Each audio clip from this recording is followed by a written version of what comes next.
Good morning, everybody. We want to start our session again. Let us focus our mind on metta. May all beings be happy and secure. May all beings have happy minds. Whatever living beings there may be, without exception, weak or strong, long, large, medium, short, subtle or gross, visible or invisible, living near or far, born or coming to birth, may all beings have happy minds.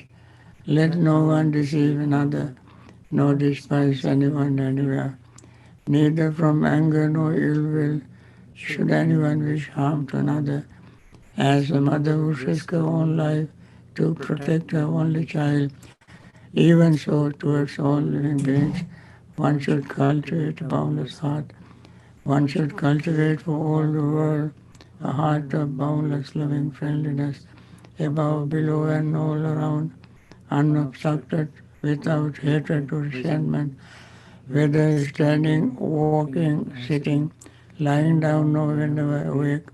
One should develop this mindfulness. This is called divinely dwelling here, not falling into erroneous views, but virtuous and endowed with vision, removing desires for sensual pleasures.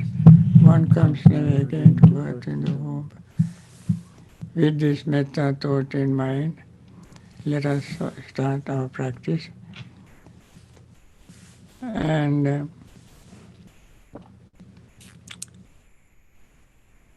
as we normally mention, at this time, we focus our mind on our breathing without verbalizing or conceptualizing. Simply feel the breath rising and falling. The way to know the breath rising and falling is through our feelings. We feel inhaling, we feel exhaling. Feel inhaling, feel exhaling. That is our feeling. And we perceive both the breath and the feeling. That is our perception. We pay undivided attention. Attention is formation, volitional formations, because we will to pay attention to the breath. This willingness is the formation. And then we are conscious of it. So all these are rising and falling along with the breath. Breath rises and falls, feelings rise and fall, perception rises and falls, volition rise and fall, consciousness rise and fall. These are very natural things. And we simply become aware of this natural rising and falling. This is how we notice impermanence. At the very outset, we begin to notice impermanence. And then the mind and body, the breath, becomes calm and relaxed. There is no agitation, excitement. It simply occurs, and we simply pay attention to this natural occurrence. As mind gets calmer and more peaceful, no desire can arise. So desire slowly subsides. Even if we have little desire, that would slowly subside. When it is gone, the body, breath, and the mind become even more calm, more relaxed, more peaceful. And then we begin to feel the feeling of loving friendliness. Friendliness.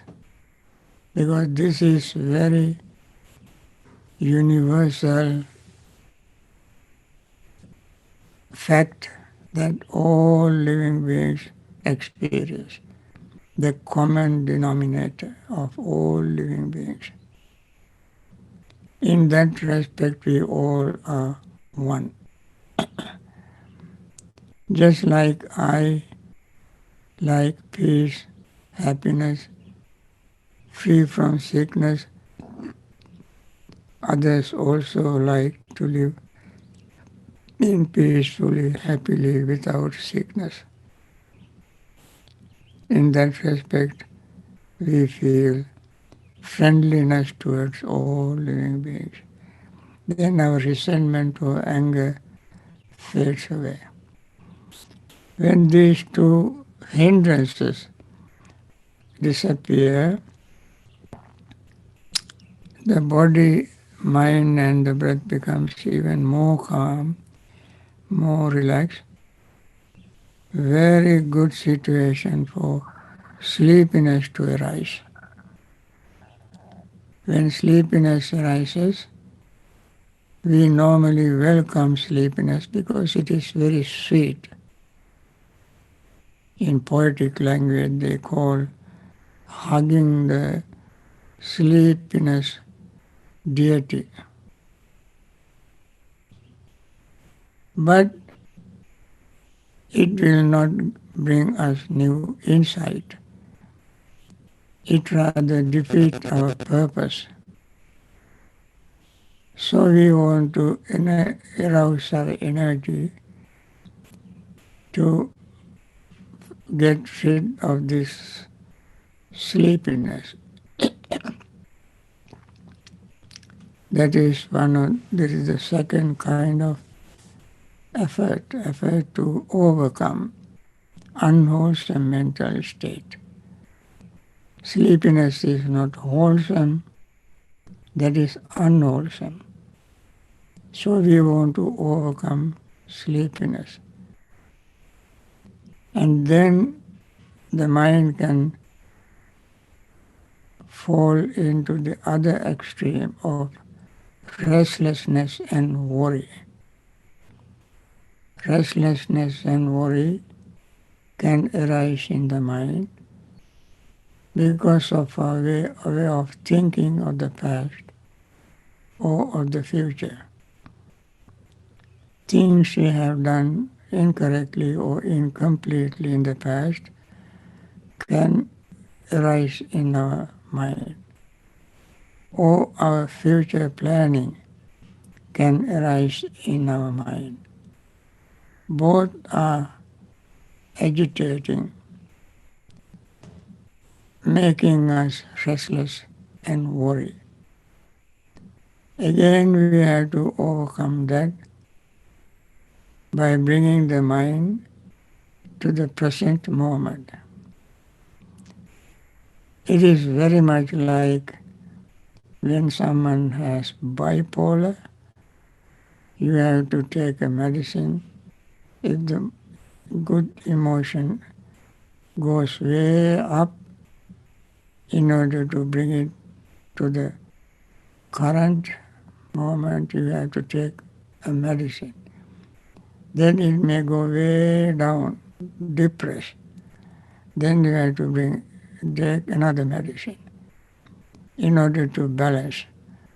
Our medicine to keep the mind in balance is mindfulness of the present moment, which is marked with rising and falling of the breath. We pay attention to it. That is present, past is gone, future has not come. Breath is going in and out, creating feelings, perceptions, thoughts, and consciousness. When we see this, we also have another hindrance to overcome. In spite of all this success, we may feel doubt. We may have doubt about the Buddha, Dhamma, Sangha, your practice. The Buddha introduced this system from his own personal experience, having been very successful in this practice, having attained full liberation and enlightenment. So with 100% confidence, trust, realization, he introduced this system to us. Throughout all these thousands of years, many people used this method, practiced it, and attained the same state of liberation. And we can do so. We have already been successful in overcoming four of our hindrances. This also we can overcome and become successful. When we think this way, our doubt fades away and we feel very glad. With disappearance of greed, resentment, sleepiness, restlessness, worry, and doubt, the mind becomes very, very calm, peaceful, and happy. Happy state of mind is very suitable state for gaining concentration. When we gain concentration, we are not like vegetable or inanimate object, but we are very alert, awake, and very sharp. In this sharp state of mind, we experience the sharpest and deepest, subtlest changes taking place in us all the time, and we can let go of whatever arises, because whatever arises is passing away. What arises passes away. When we see this, we can be liberated from various, not only hindrances, but even fetters. I let you do this practice, this very short period, but this is the gist or summary of what we should do and how we do it to gain freedom.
settle.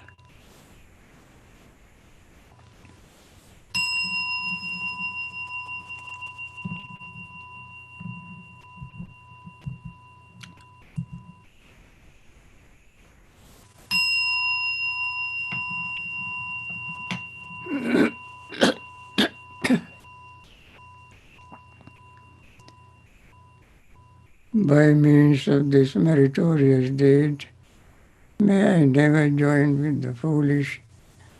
May I join always with the wise until the time I attain Nibbana. May the suffering be free from suffering.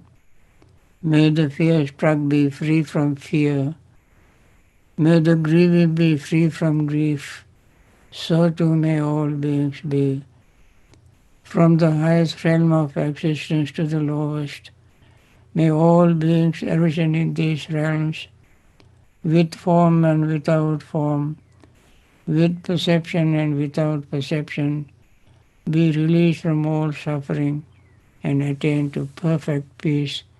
Excellent, excellent, excellent.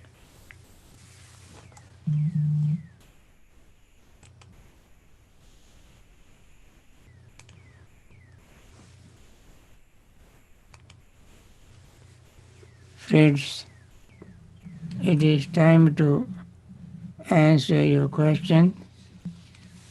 I have one question right now, and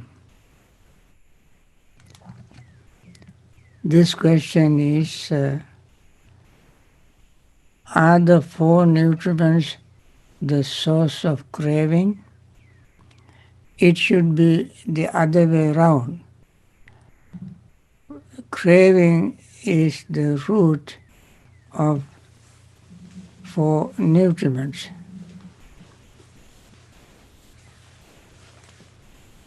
The second question related to that is this the case? How does this craving determine where the being is going to be born? Now, craving in general, not only craving for food, craving for anything, for lodging, for people, for taste, for sound, for touch. We have craving. And craving in general is the cause of rebirth. Of course, craving does not function alone. It also needs ignorance. I think I mentioned this earlier in other talks. When the Buddha delivered the first sermon, he said, the cessation of this craving, tassāyeva tannāya asesa viraga nirodho chago mutti analayo. That is the very same craving, abandoning, giving up, destroying, and not making appear again, is the end of suffering, attaining full liberation. The word nibbana or nirvana comes from the root vana. Vana means craving. Nirvana is cessation of craving. And that is one aspect of attaining full enlightenment and one aspect of taking rebirth is craving. Other aspect is ignorance. In the dependent origination, Buddha said, avidjāyatveva asesa viraga nirodho chago patinisaggo mutti analayo. Avidjāyeva asesa viraga nirodho sankhara nirodha, and so forth. the cessation of or complete destruction of ignorance brings our samsaric existence to the end. Asesa viraga. Tasaya tanaya asesa viraga. No, avidjayate asesa viraga. When avidya, ignorance, is completely without remainder, is destroyed, all other factors will be destroyed, and that is the end of samsaric existence. When these two combine together, ignorance and craving, rebirth will totally be over, finished. And therefore it is not only the food, but the very craving for food and all other things, and ignorance that supports craving. Craving and ignorance support each other, and therefore both must be brought to an end to bring the end of suffering or ends of samsara. And does this craving come from karma or action committed in previous birth? Of course, because of a craving, we commit karma. Not because of karma we crave, but the craving is the root that causes us to commit karma. Okay, that is the answer to this question. And any other question? Yes, there is someone asked to ask you a question, Venerable Okay. Shariki. Is there any question? Somebody else? Yes? Yeah. Dear Venerable Bhante, We cannot hear you. Not yet. you can hear? We cannot hear you. Hold on. Okay. Yeah. Yes, we can hear you. Thank you. Now we can hear you. You can hear me? Yeah, we can hear you now. Okay. Good morning, Venerable Bhante.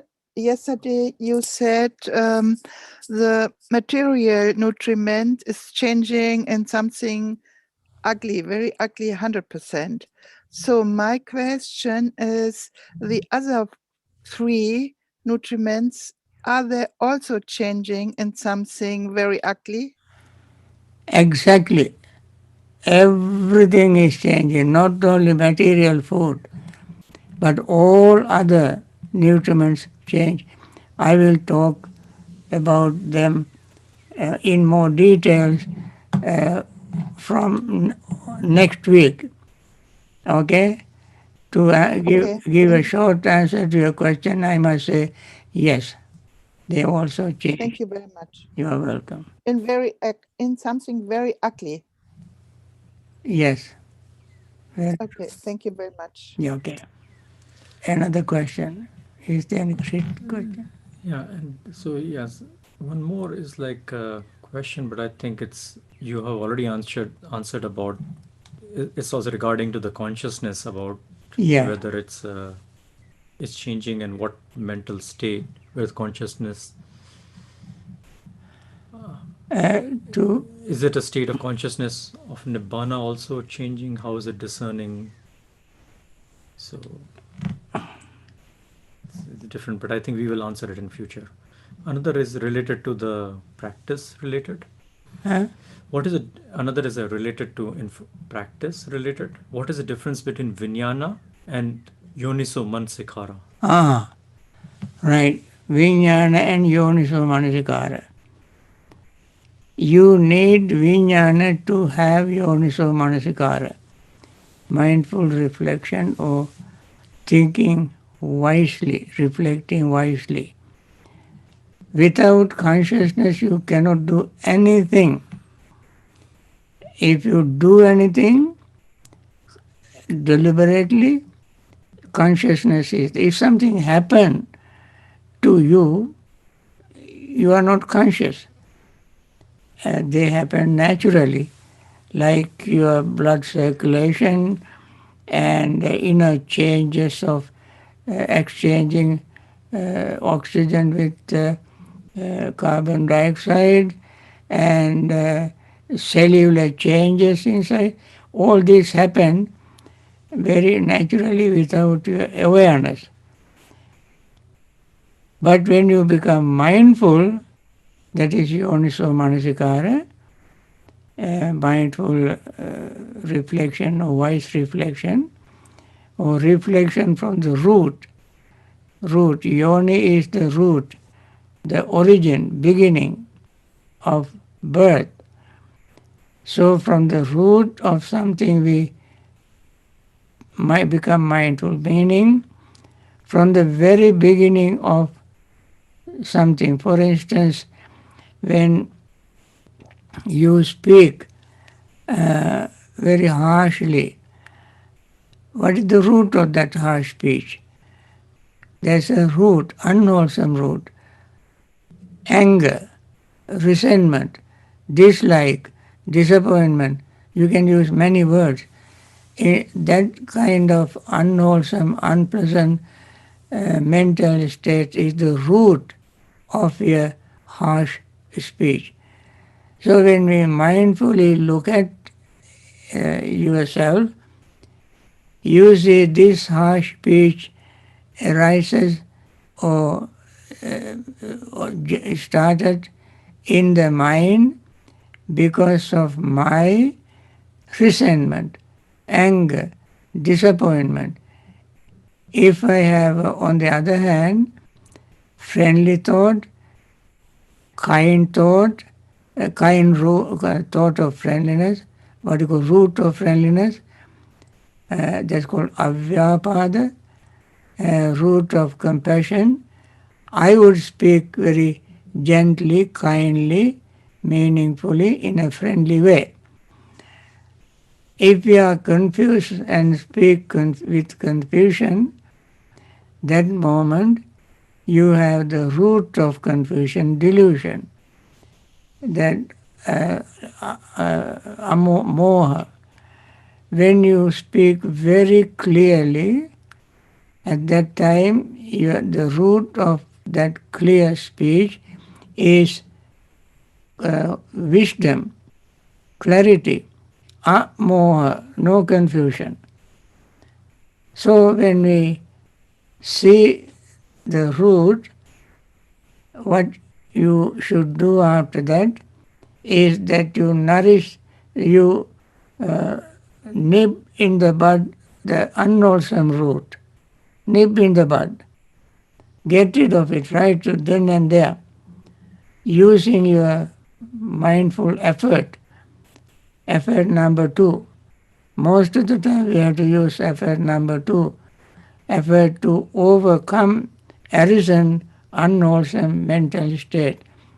If anger is the root of a harsh speech, of course not if, but it is, then use the effort to get rid of that harsh speech, that root that generates harsh speech. When you speak very kindly, gently, look at your mind and you will see thought of friendliness, root of friendliness, avyapada or adosha.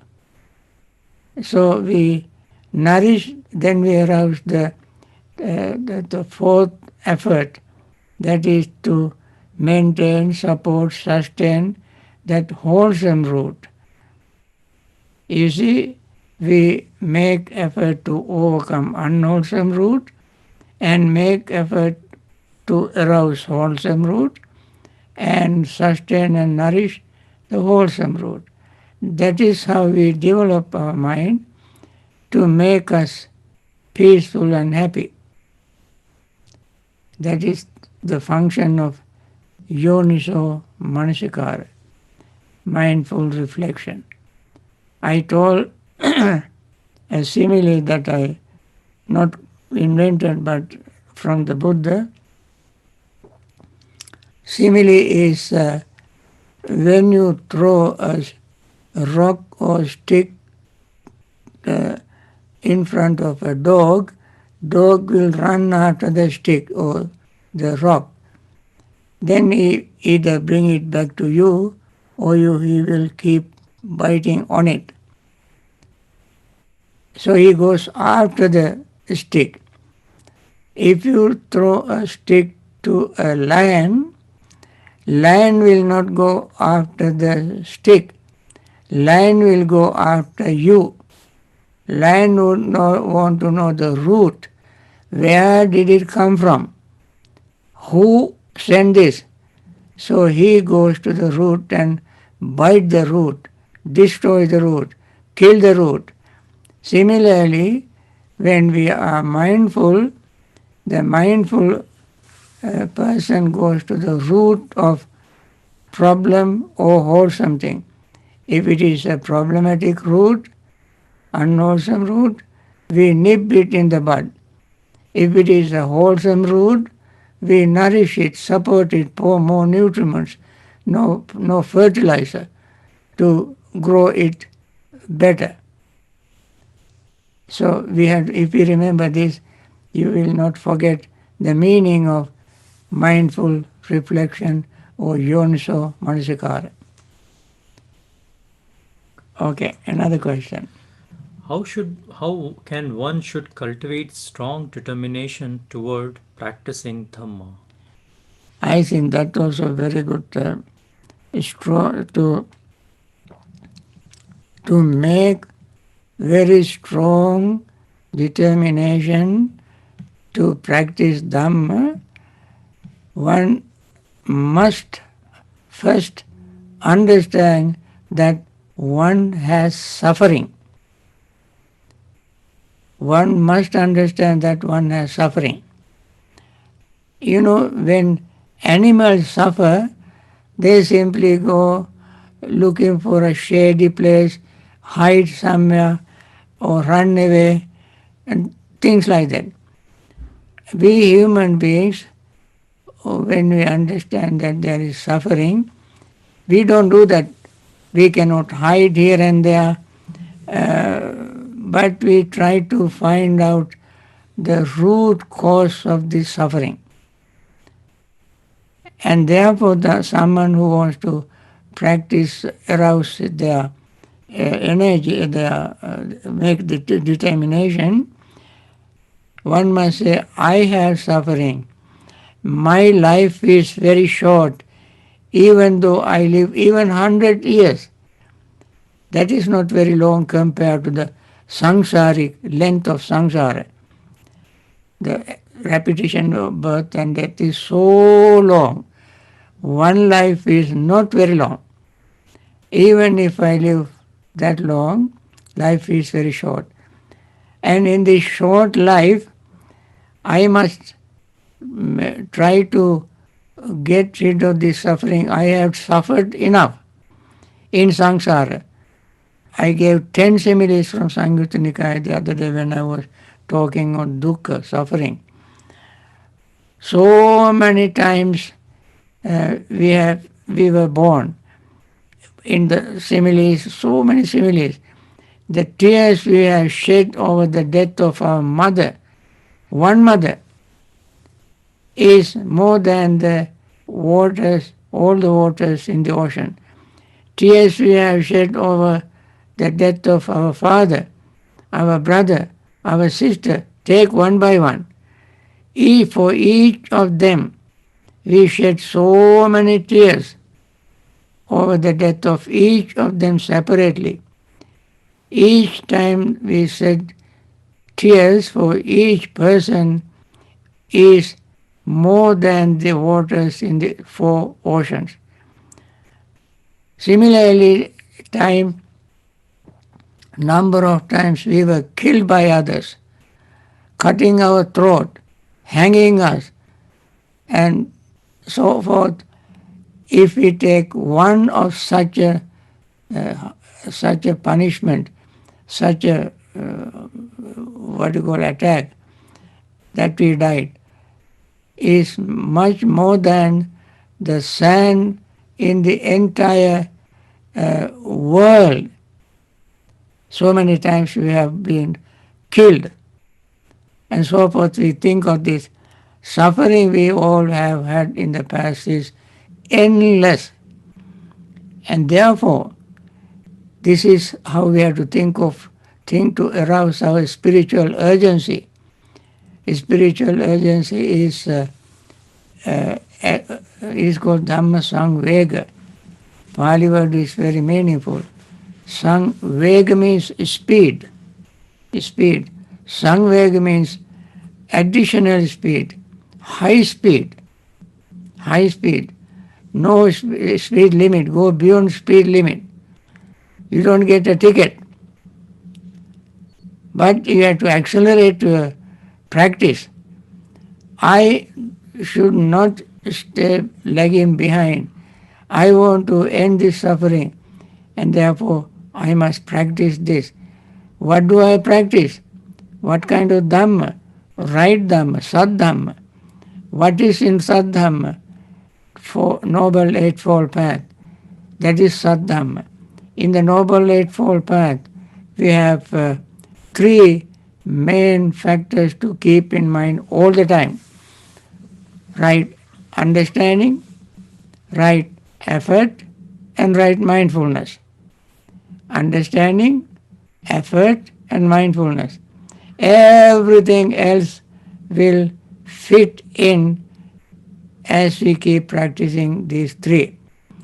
And we keep practicing these things again and again and again. And we must make a commitment, determination. Whatever I do is mine. We say there is nothing mine, but what we do is mine. Kamma sakomi, kamma dayado, kamma yoni, kamma bandhu. The karma is my inheritance, karma is my relatives, karma is my possession. Whatever wholesome or unwholesome karma I commit, I am responsible for that. We cannot say that is due to you, because of you I did, because of so and so. We must take the full 100% responsibility of whatever we do, good or bad. Therefore, we must determine, now I must determine not to do wrong things, unwholesome things, which always has adinava. I also mentioned two words in the past. Two words. Asada and adinava. O adinava means danger, problem, trouble, adinava. Anisansa means benefit. All unwholesome thoughts, words, deeds have adinava, danger. All the wholesome thoughts, words, deeds have anisansa, benefit. So I determine now, if I say something, do something, or think something, so that is called unwholesome, I am responsible for the result. If I do something wholesome, I am responsible for the result. It is mine. It is mine. So, that is how we have to think, to make a determination to select what is wholesome and select what is unwholesome, to reject. Reject unwholesome and select wholesome. For that we need determination. Yeah. Another question. Another question, is metta a mindfulness practice? And if so, metta is a mindfulness practice, then we are changing our state of mind willingly and producing new karma. Mindfulness practice is metta practice. Yeah, Is mindfulness practice. Metta practice is mindfulness practice. In a deeper sense, both are equal. And that is why in Karaniya Metta Sutta, Buddha said, Etang sating aditeya. adhiteya means determined to practice this mindfulness. What mindfulness? Metta. Metta is a very beautiful thing to remember. How metta become mindfulness practice? How metta become mindfulness practice? You ask yourself. Because even metta is impermanent. In the mindfulness practice, we always see impermanence. Whatever is impermanence is mindfulness practice. And Buddha himself said, this is abhisankatang, metta abhisankatang, abhisankchetayitang. The mindful, what you call metta practice is abhisankatang, recreated in our mind. Abhisankchetayitang, we have deliberately, consciously thought of it. Whatever we deliberately think, whatever we deliberately recondition, is impermanent. Therefore, metta is impermanent. We are practicing metta towards impermanent beings. And the one who practices metta also is impermanent. So impermanence, seeing impermanence as impermanence is mindfulness practice. So you can see the relationship between metta and mindfulness. Okay? Good question. You think about it. That is the Buddha's own teaching. Very good. Another question. Another is like real life situation question. How can we deal with a boss who is harsh and instead of providing guidance, she reprimands and finds always opportunities to bully even when the employee exhibits exemplary behavior? Okay. Now, if the boss is bullying, if the boss is very cruel and harsh, unkind, you practice metta and think, this boss has some problem. This boss has problem. This boss needs a mental psychiatric treatment. Because if somebody, when you do your job very honestly, sincerely, correctly, on time, punctual, and so forth, in spite of all these things, if somebody is just bickering,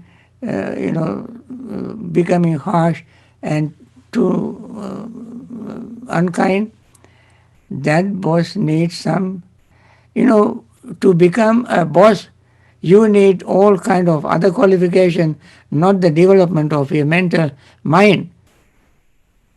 Somebody's mind may not be perfectly healthy. So you have that healthy mind. You practice metta and you think, I wish I could help this nasty, meaning boss.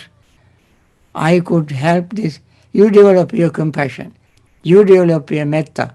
And you do your work diligently, rightly, correctly, on time, punctually. You do your work conscientiously. And at the same time think, I wish my boss also have a friendly thought, kind thought, healthy mind, and so forth to become a good boss. You think that way. But don't hate the boss. Let the boss be. If you can help, you always think, how can I talk to this boss in a friendly way? And how can you think of a way to help the boss? Think of a way. When you are emotional, don't talk to the boss. When you are angry, don't talk to the boss. You calm and relax and peaceful and think. Not in the office, not only in the office. When you go home, you may even ask somebody, some psychotherapist, if you have a friend, And psychotherapists will tell you, you do such and such a thing. My suggestion is you practice metta. Okay? Develop your patience. Buddha said patience is the highest austere practice. You practice that. I think, friend, this is enough for today's answering questions. Next week, I will start talking on nutriments again.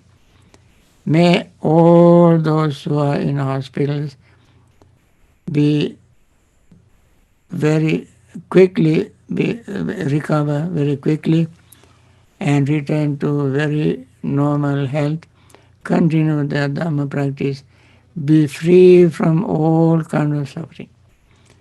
All the doctors, nurses, hospital staffs, everyone, including orderly and so forth, everyone who are dedicating their life to help these patients, risking their own life, sacrificing their own comfort, they help these people.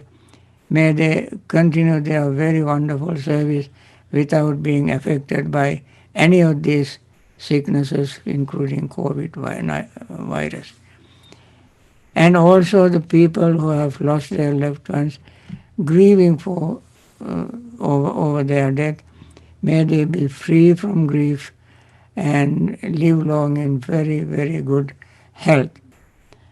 And those leaders who have taken leadership to help people may continue their wonderful service, live long in very good health, and continue their wonderful service.